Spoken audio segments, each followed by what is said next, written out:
The problem with Airbnb. This weekend I went to a horse show. But I look back at that other Bojack and I think, who is that? No, not that kind of horse show. Yeah, but you get it though? Because shout out to Brody, who loses his shoes faster than a reporter at a George W. Bush press conference.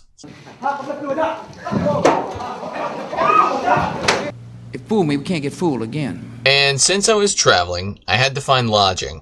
Options range from hotels, motels, Holiday Inns,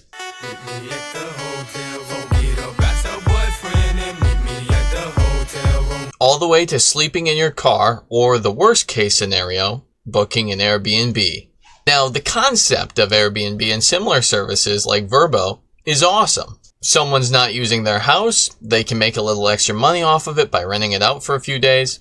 Not only does this offer the guest a little more privacy than a hotel, but it's also cheaper. Unless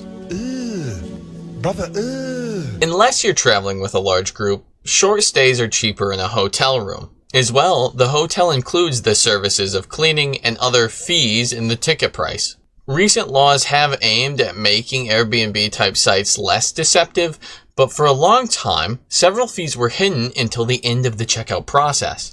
I don't know about you, but when I see $100 per night for 2 nights, and my final checkout price is $500, my credit card goes flimsy. And here's the worst part. Those cleaning fees that they tack on mean absolutely nothing for the cleanliness of the house. At the place I stayed out, the light covers were mass graves for a pesticide. I went to do push-ups in my room because I couldn't get to the gym, and there was a big bug-looking thing laying dead in the crevice. I can understand a few dead bugs, right? But I should not be dealing with the aftermath of the termite war from ants.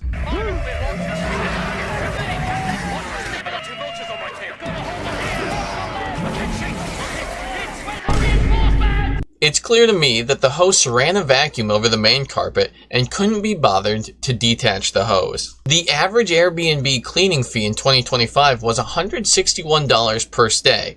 This means we paid $54 to experience the much darker sequel to A Bug's Life in our room. I also have to say, with the extreme rules and regulations put on Airbnb stays, these hosts are making a killing on the cleaning fees.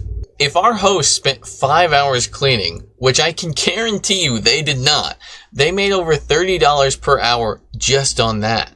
Not to mention the expensive base rate. That's where another problem comes in. It's fairly easy to host an Airbnb, and most owners can do so completely remotely, hiring a cleaning person to come in between stays. This incentivizes hosts to scale up, owning multiple homes for Airbnbs, renting them out, and making bank. Meanwhile, the housing market is in shambles. I don't know if the boomers have looked out there, but it hasn't been possible to buy a house on minimum wage since the turn of the century. Since I took economics in college, I feel qualified enough to tell you this. When more people buy and hold homes as Airbnb rentals or as investments, the supply available decreases, creating a shortage, driving the price up. This is not good for a Zoomer like me. The air mattress in my car feels more feasible with every passing day. I thought inflation was bad when I found out about Sonic, but this is getting ridiculous. But yeah, Airbnb is making the market worse. So are private investment firms scooping up homes like they're fish eggs from Finding Nemo. So good and tasty?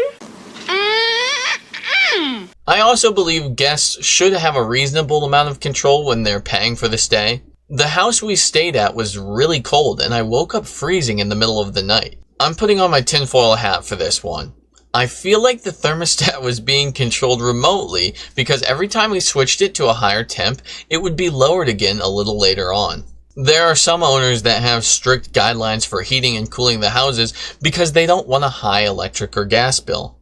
Brother, no one made you lend your home. I know you're still making a profit. Just let people live comfortably. There's all kinds of guidelines at some of these places. I'm tired of having to summon Beetlejuice before I check out of the place just so he can start the laundry and dishwasher. And why do owners keep requiring my feet pics for verification? It seems like my face would work much better. And regardless of how dog doo-doo your stay was, the owners still expect you to rate them 5 stars. They might hound you if you rate them any lower. My friend, if you want 5 stars, hop on GTA. Oh, shit. Here we go again. This seems to just be the cost of doing horse business. Lodging is always going to be expensive. But you know what's free? Subscribing. And you don't even have to leave your house. No hidden fees, except the feet pics. Or hoof pics for some. Anyways, thanks for watching. I hope you enjoyed. And remember, the world needs you. War never changes.